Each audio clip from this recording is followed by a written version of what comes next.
여러분 안녕하십니까? 김항식입니다. 지난 시간에 옆에 있는 학생이 뱉다라고 하는 표현을 썼는데 여러분 정말 조심하셔야 됩니다. 교수님 앞에 써서는 안 될 말들 지난 시간에 마지막에 이야기했었죠. 그게 아니라 저희 나라 또 뱉다라고 하는 표현은 정말 안 됩니다. 그리고 일부 학생들은 교수님 앞에서 가끔 한자 수고, 고사성어를 쓰거나 또 풍유법, 속담 등을 인용하는데 절대로 해서는 안 됩니다. 그리고 외래어를 써서는 안 됩니다. 여러분 노하우 이런 말들 교수님 앞에 쓰면 안 됩니다. 좋은 방법이라고 해주시면 되겠고요. 그 다음에 이번에는 무쿠에 대해서 공부할 것입니다. 그리고 실제로 서울교대에서 2017학년도에 무쿠 OER 테드에 대해서 출제가 되게 됐습니다. 그러면 이것을 좀 묶어서 접근해 보도록 하겠습니다. 먼저 무쿠 OER 테드가 있는데 OER부터 접근을 해야 할 것 같은데 학생은 OER이 뭐의 약어인지 혹시 아시나요? 네, 오픈 에듀케이셔널 리소스의 약자라고 알고 있습니다. 오픈 에듀케이셔널 리소스. 그럼 해석을 하면 어떻게 될까요? 수업 자료 공개입니다. 네, 그렇죠. 그러면 수업 자료를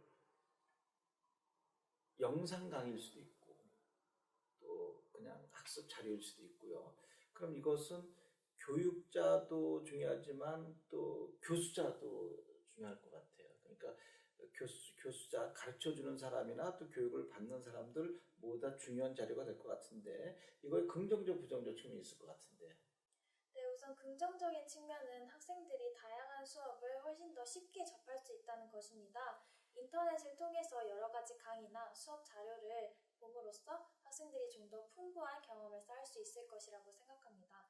부정적인 측면에서는 실제로 오프라인에서 진행하시는 교수님들의 설 자리가 줄어든다는 것인데요. 교수님들이 인터넷에 공개된 강의에 밀려서 학생들의 수가 줄어들거나 혹은 학생들이 온라인 수업만을 신청하는 경우가 있을 수 있을 것이라고 생각합니다. 그래요. 이제 OER이라고 하는 용어를 서울교대에서 출제했기 때문에 이제 세상에 많이 알려지기 시작했는데 이 OER의 종류가 여러분들이 보고 있는 무쿠죠. MOC인데 MOC는 뭐의 약자인지 혹시 아시나요? 네, 매시브 오픈 온라인 코스의 약자라고 알고 있습니다. 그렇죠. 이거야말로 이제 방대한 온라인 공개 강좌죠. 그래서 무쿠는 하버드, MIT, 스탠포드, 조지아 공대 등 세계 유명 대학의 유명 교수들, 즉 석학들이 엄청나게 많은 강의들을 하셨어요. 그래서 이 온라인 강좌를 세상에 열어놓은 거죠. 그러면 이제 많은 사람들이 이 강의를 듣는데 학생들도 듣지만 교수님들도 많이 듣는다는 것입니다. 그래서 조금 전에 이야기한 것처럼 이 좋은 강의를 많은 사람들에게 이제 혜택을 부여했는데 이제 가장 위기감에 빠지는 사람이 아무래도 교수님들이시겠죠. 그래서 A 대학의 예를 들어서 물리학과 학생이 좋은 강의를 듣고 싶었는데 만족하지 않았다. 근데 MIT 공대 또는 하버드의 물리학과 교수의 좋은 강의가 있었다. 물론 이제 영어가 전제돼야지 그 강의 들을 수 있겠죠. 그래서 우리 학교 교수님의 강의보다 그 MIT나 하버드대 교수님의 강의가 훨씬 좋아서 그것을 듣고 많은 도움을 받는다.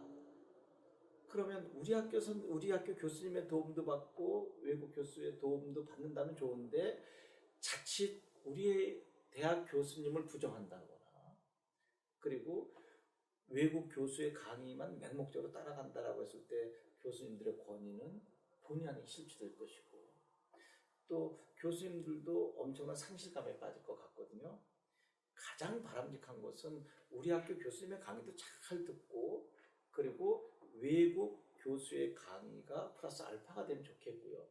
또 대학 교수님들도 외국 교수들의 유명 강의를 참고하셔서 도움을 받으시면 얼마나 좋겠어요. 그래서 기존에 당신들이 가지고 있는 강의에 그들의 강의를 보충해서 발전시켜 나간다면 좋을 텐데 조금 전에 이야기한 것처럼 우리 대학 교수의 강의를 불신한다든지 그렇게 되면 예기치 못한 부정적 결과가 나오겠죠. 그래서 우리나라에서도 무쿠를 한번 만들어 보더라도 K무쿠를 만들게 된 거죠. 서울대, 연대, 고대라든지 또 카이스트, 포스텍 뭐 울산 공대 등에서 이제 많은 강좌를 이제 만들어줬는데 이제 또 문제는 아까 무크는 국내 대학 교수와 외국 대학 교수의 문제였는데 이제 K무크는 K무크에 실려 있는 강의와 그렇지 않은 실지 않은 교수의 상대적인 박탈감이 또 문제가 된다는 것이죠. 이런 부분들은 조금 전에 이야기한 것처럼 상호 보완적인 관계로 가고 신뢰를 바탕으로 가지 않으면 예기치 않은 문제가 발생될 수 있겠다라고 하는 것이고요. 그 다음에 이제 테드라고 하는 것 학생들에게 상당히 많이 익숙해 있어요. TED는 혹시 뭐의 약자인지 아나요? 테크놀로지, 엔터테인먼트, 디자인의 약자를 알고 있습니다. 예, 그래서 기술, 예능, 디자인 세 개의 영역으로 이제 접근했었는데 이것은 정말 많은 사람들이 여기 참여했었던 것 같아요. 그래서 과거에 미국의 빌 클린턴 대통령이라든지 엘고 부통령 등도 여기 강사로 나오게 됐었고요. 또 노벨상 수상자들도 강의를 했는데 여기는 18분 이내로 한 꼭지를 만들어서 짧게 임팩트 있게 강의를 해서 많은 사람들에게 반향을 불러일으켰고 지금도 중고등학생들이 이 테드를 활용한 교육을 상당히 많이 받고 있는 것 같아요. 그래서 우리나라에서는 이제 일부 모 방송 프로그램에서 세밭이라고 하는 것을 만들었다 그러죠. 세상을 바꾸는 15분. 그래서 이제 저희 이 인강도 길어야 20분 정도입니다. 과거에는 뭐 30분, 40분 했는데 아무리 길어도 저희는 20분 정도를 넘지 않으려고 애쓰고요. 가능한 10분 정도에서 15분 정도. 그래서 짤막하게 군더더기 표현 없이 핵심만 잡아서 임팩트 있게 교육하는 것이 이제 요즘의 유행인데 그래서 저희 인강도 가능한 15분 전후로 하고 있습니다. 이제 조금 더 설명해야 할 것은 한 18분, 19분 정도로 하는데 그런 경우는 가능한 배제하려고 애쓰고 있습니다. 이렇게 해서 이제 테드까지 이제 살펴봤고요. 그 다음에 이제 자율자동차 문제죠. 이것도 4차 산업혁명의 핵심 기술 중에 하나인데 자율자동차가 우리 사회에 왔을 때 긍정적, 부정적 점이 있을 텐데 생각해 보셨나요? 네, 우선 긍정적인 측면은 사람들이 출근을 할 때나 어느 멀리 있는 지역에 갈 때 운전을 하는 피곤을 덜 수 있다는 것입니다. 운전석이나 옆에 조수석에 앉아있기만 하면 자동차가 알아서 가는 시스템이기 때문에 피로를 덜 수 있고 더 빠른 경로로 갈 수 있다고 생각합니다. 그런데 부정적인 역할로는 교통체증이 발생할 수 있다는 것인데요. 이 자율자동차를 사용해서 어느 목적지에 도달했을 때 그 차가 다시 원래의 위치로 돌아갈 때 그 교통체증이 심각해질 것이라고 생각합니다. 예, 그러니까 이제 자율자동차는 차에 사람 타는 거죠. 운전사 타는 건데 운전을 안 하는 거죠. 신문도 볼 수 있고 또 자동차 TV도 볼 수 있고요. 또 심지어는 차를 마시고 휴식을 취할 수 있는 거죠. 참 편리하죠. 그럼 누구나 이제는 차를 탈 수 있는 거죠. 노약자들도 가능한 것이고요. 그 다음에 이제 자율자동차를 타고 회사에 왔는데 주차 공간이 부족하다 그러면 뭐 버튼 하나 눌러서 집으로 가서 집에 주차장을 세울 수 있게 되면 이제 그때는 무인 자동차가 되는 겁니다. 그래서 자율자동차와 무인 자동차의 개념은 약간 다르겠죠. 그럼 조금 전에 학생이 이야기한 것처럼 그렇게 무인 자동차가 이제 거리를 가게 되면 뜻하지 않는 교통체증 또 다른 문제가 연료의 소비가 있을 수 있잖아요. 또 데리러 올 때 빈차로 오게 되면 그러면 이런 것을 활용할 수 있는 방법이 혹시 없을까요? 네, 지금 실제로 시행되고 있는 방법 중에 우버 택시라는 것이 있습니다. 이것은 택시뿐만 아니라 일반 차량도 모바일로 연결해서 사람들을 태우고 목적지로 이동할 수 있는 것인데요. 그리고 우리나라에 그러면 우버 택시에 준하는 택시가 있을 것 같은데 모바일로? 네, 카카오 택시와 유사하다고 알고 있습니다. 네, 그러면 이제 자율자동차, 무인자동차를 이제 카카오 택시로 활용하면 되겠네요. 네. 그래서 무인으로 갈 때 이제 사이버 공간에서 예약을 해서 그걸 타고 간다면 자동차를 많이 안 만들어도 되고 또 연료도 뭐 그렇게 소모되지 않고 수익도 창출해 줄 수 있고 예, 좋습니다. 바로 이런 부분입니다. 그래서 자율자동차를 무인자동차로 그것을 다시 우버 택시, 카카오 택시로 연결시키는 연계학습 이러한 것들이 교단에 섰을 때 하나의 소재를 집중적으로 전문성을 가지고 가는 것도 중요하지만 전혀 다른 영역을 연계해서 학습하는 신 이게 바로 창의적인 학습 아닐까 생각합니다.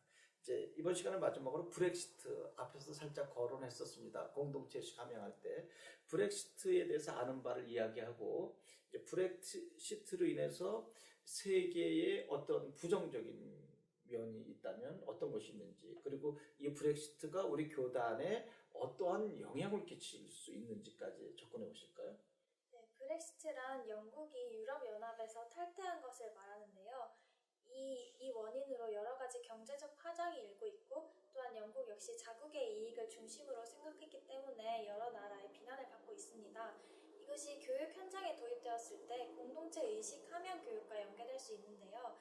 학생들이 자신의 이익을 먼저 생각하고 다른 친구들의 이익을 생각하지 않을 때 어떻게 공동체를 먼저 생각하는지의 교육이 이루어질 수 있다고 생각합니다. 그래요.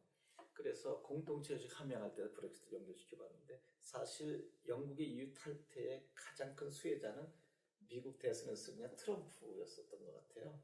그래서 미국 우선주의, 자국의 이익을 먼저 중시하고, 그리고 잘 살고 난 다음에 남을 좀 도와주자라고 하는 것인데, 취지는 좋지만 여러분, 내가 잘 살고 난 다음에 남들을 돕는 것이 진정한 도움일까요? 내가 부족해도 나보다 더 부족한 사람에게 도움을 주는, 더불어 살아가는 것이 더 중요하지 않을까 하는 생각이 드는데, 조금 전에 브렉시트는 곧 자국의 이익을 위해서 공동체를 벗어나서 개인주의적인 성향이 강한 이것이 바로 우리 학습 현장까지 도입이 되면, 조별활동이나 체험활동을 중심으로 할 때 내가 과연 여기서 이렇게 많은 도움을 줄 필요가 있겠는가, 내가 손해보면서 라고 한다면 일탈할 수 있는데, 이런 것들은 바람직하지 않다.